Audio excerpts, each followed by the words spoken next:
duk abin da ake gaya muku ba ku fahimtar Allah. Tsarki muke da kunin kanwa da baba wannan zamani. Salamu alaikum. Alaikum salam. Na yi sa ku yana ci.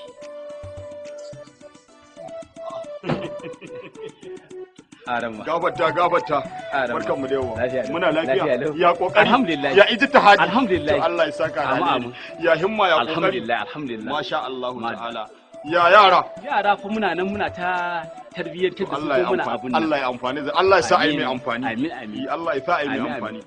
Wato Alaramma abin da ya kani shine kamar abin da na saba ne yi maka bayani na tunasarwa akan harkar almajiran nan da ya kasance cewar iyayen yaran nan suka baka amana muka taho da su ko kuma aka kawo mana su mu kula da su mu tarbiyyantar da su mu hana su dukkan abubuwan da ya zamanto cewar wannan ba daidai ba to gaskiyar magana kana nema ka ɓata mana sunayenmu na malamai ya zamanto cewa yaran nan naka ba karatun da suke illa kawai su dinga tafiya su ne wajen bal su ne wurin kallo na bidiyo su ne gidan gem haka dai kuma kai ba wani abu da ka sa a gaba illa sai dai su kawo maka kuɗi shine kawai bukatarka.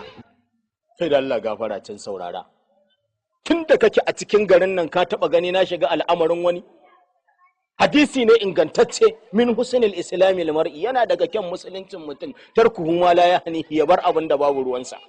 Ai kai baka bi wannan tsarin hadisin ba baka bi shi ba inda ko ka bi shi da baka aikata abubuwan da kake aikatawa ba. To abu da nake aikata kai ka koya min karatu to karatun da kai ai bai amfani ka da komai ba. Bismillah na taba zuwa na tsuguna ka biya mun barantana ka gaya min wani inji kai ina ruwanka da al'amari na.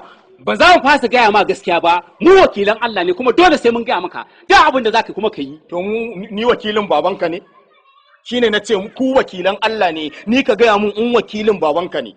Kar dai ka zage ni. In na zage ka me zaka yi ni sanin mutunci ne duk wanda imin kankara sai neman na itace karkaranta ka ce za ka yi tsayawar dare a kaina kana ji da takara ina ji da tilawa wallahi kuma ka sani ka ga kana ji da satu ina ji da hadda na ga maka za ka san ni ka ga wannan magana in sani wallahi ka sani ka ga gaba ba za ka kuma ga wannan in sani na ce in ka raga mun ba ka kaunar Allah ni ma din tsayuwar daren na iyata mu da muka iya jawo ta ma an muka tashi jawo aya mu jawo farkon ta mu jawo karshen ta sai na jawo tsakiyar amma sai in jawo tsakiyar watini ha sannan in je in tafi tsakiyar wa qala Allah sai in tafi can karshen subhanallazi inda wajen awalam yara da na tashi kawai sai in jira sumuni na akan yasin ha